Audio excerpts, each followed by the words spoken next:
Hi guys, welcome to Office Blokes React. I'm Office Bloke Dave. I'm Office Bloke Mike. I'm Office Bloke Daz. Collectively, we are the Office Blokes. Yes. Office Bloke Mike is going to tell you what time it is. About 20 to 11 going off that clock there. That's what I'd say it was. Yeah, but it's a phrase, isn't it, for what's going on? Oh, is it? Yeah. We've got a Patreon channel. Go look at patreon.com. Kind of a threat as well, isn't it? It's like, I'll tell you what time it is in a minute. Yeah. I had to tell Mike what time it was the other day. Is that it? It's turn for lunch. Yeah, go on, Mike, it's patreon.com. It's chicken time. Yeah. Anyway. Carry on. Well, that'll do, I suppose. Head to our Patreon, type in Office Blokes React. We do appreciate the support massively. How does Britain know what time it is? We invented time. So everyone sets their clocks according to our time, doesn't it? What's a Greenwich Mean Time? Yeah, because everyone else is either plus or minus from Greenwich Mean Time. I think you're right there. Yeah, so we invented time. We are in control Without of us, it. there wasn't time. Precisely, we decide what to do with it. So. Yeah. I judge the time by, if the pub's open, it's after 11. And if it's pub's getting ready to close and there's other people in there, it's just before 11. It might just be And time to go home. if they're telling me you've got to leave now, it's probably about midnight to 1 a.m. Yeah. They've been telling you that for 2 hours. And if they're still playing loud music, I'm in a club and it's not 2 a.m. yet. And if there's loads of girls in skimpy clothing dancing round, it's not 5 a.m. yet. There you go. Who need to watch? Exactly. Fair enough. Well, there you go. I think you need some sort of contraption on your wrist to show you that then. That'd be great. I'm assuming you're going on about sort of like British summertime or winter time here. That's what they'll be... Haven't they just voted to get rid of changing the clocks in America? Because they're getting rid of it in the EU as well. I thought we were getting rid of it as well, weren't we? We were talking about staying on daylight savings time. Yeah, I think our government came out and said they've got no intention of doing it. I thought it had something to do with our, I don't know, carbon footprint. That if we changed it, we'd sort of like save certain billions of tons of... Well, you want I've not heard that. you want people's lives happening during daylight more often than not, don't you? Because otherwise, then you don't have to switch lights on, all that sort of stuff. Yeah, but think of things like, you've got religious stuff that goes on. So when the sun goes down, like Ramadan at the moment, right, they have to fast until the sun goes down. So if you've got more daylight, then they're having to fast longer. So it's probably not fair. And you've got people who have skin conditions to the sunlight, so it won't be fair on them. So they want more dark time.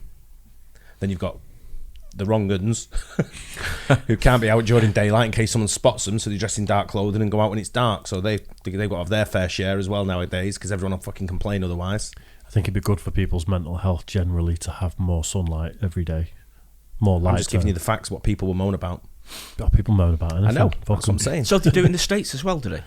Yeah. Jane, I never knew that. I just thought it was us. No, it was brought in. Lots of places wasn't do it brought in the First World War for more farming time? Yeah, so it's lighter in the mornings for farmers, wasn't it? Yeah. Things like that. And then I think they kept it on because then he thought it was better for school kids going to school in the morning because the mornings were a bit lighter and it wasn't too dark. I think that's why they sort of kept it on. And the wrong uns will want the fucking darker than lighter, won't they? Yeah. Watch it not be about anything like that. Yeah, I was going to say. Right. How does Britain know what time it is? Let's do it. If you buy a clock like this, one that says radio controlled, you just put a battery in and it sets itself to the correct time and it stays there automatically for a year or more. So it can't be receiving signals from satellites and there's no Wi-Fi connection. There's nowhere near enough power in here for any of that. Instead, it uses much older technology. Here at the Radio Transmission Station in Anthorn, the National Physical Laboratory, NPL, broadcasts a time signal out to the UK in a simple enough format that the cheap electronics inside this clock can understand it and run accurately for over a year on a single AA battery. And at NPL's base in London, I asked their team how it all works. What we have in Anthorn are some very high-end cesium atomic clocks, like the ones we have down here. We broadcast from there, we monitor the signals at NPL, and accordingly put out steers to those clocks to correct for any... Hi mate, what do you do for a job then? Fucking sorry, I asked. Innit? It's definitely one of those.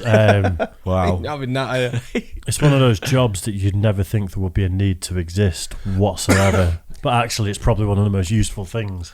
Don't know about you, but that cabling's proper bothering me. It's terrible. It's worse than ours here, Mike. Oh, yeah?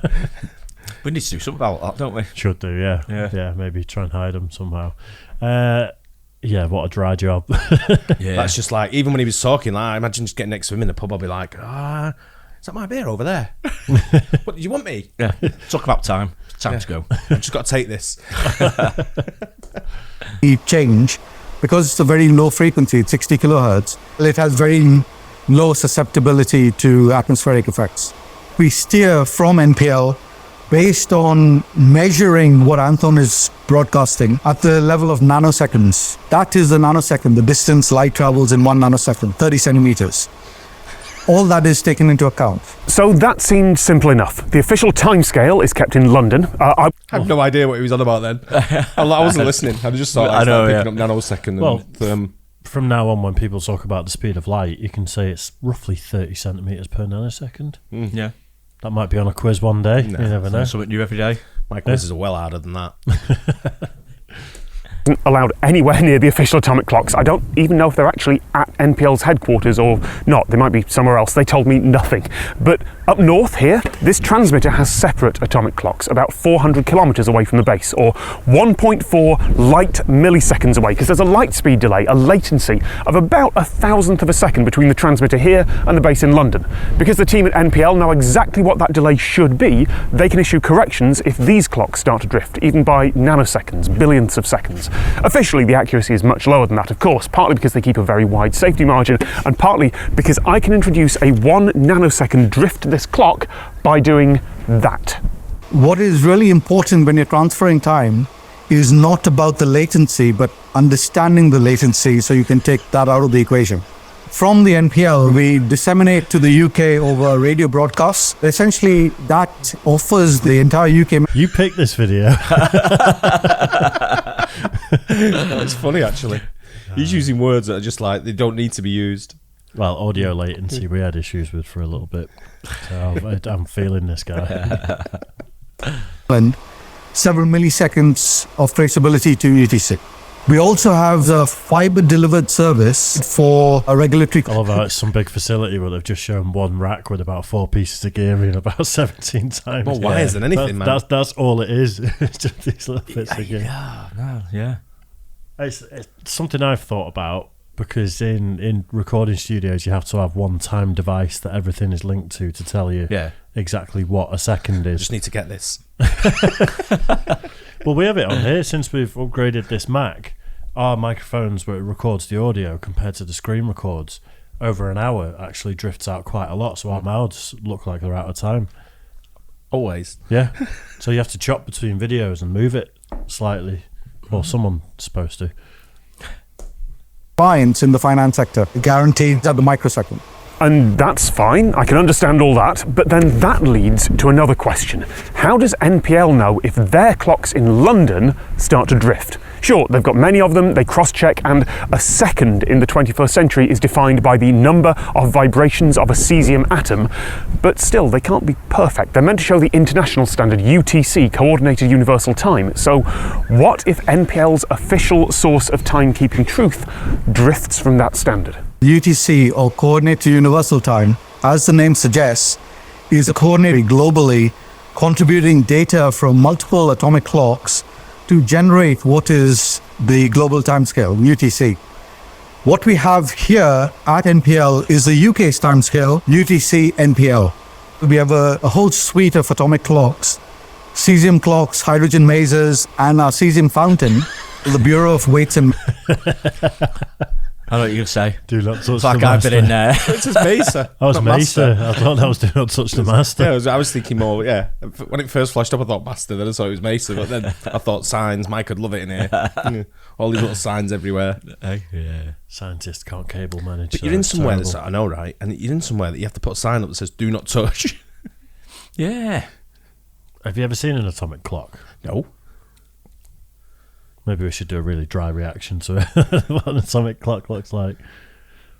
Based in France, they take the data from the clocks around the globe and inform each of the national labs how offset it is from UTC. And that's where the buck stops, in Paris. Unless you start getting into physics and relativity and light cones, and that's way beyond me. Why does it matter? Well, first of all, finance and high-frequency trading, but also science. Things like the Square Kilometre Array, a planet-wide array of radio telescopes that's being planned and built right now. When they're listening for incredibly faint radio waves from space, All the telescopes around the globe have to be synchronized with that level of precision, or the whole experiment could fall apart. So then I had a final question. When accurate time code is being sent from so many places, when the public can get time that's more than accurate enough for almost every purpose, from navigation satellites in space, why is this signal still important? And the team from NPL had a rather serious answer. Time really is an invisible utility. Serious answer. I don't think they do comedy. Do you? I thought when they phone up and they'd start like the programming all the satellites and everything, it's like everyone's got the fingers on the buttons and they go, right now, now, now, Yeah, now, yeah. now, now, now, now, now, now, now, now.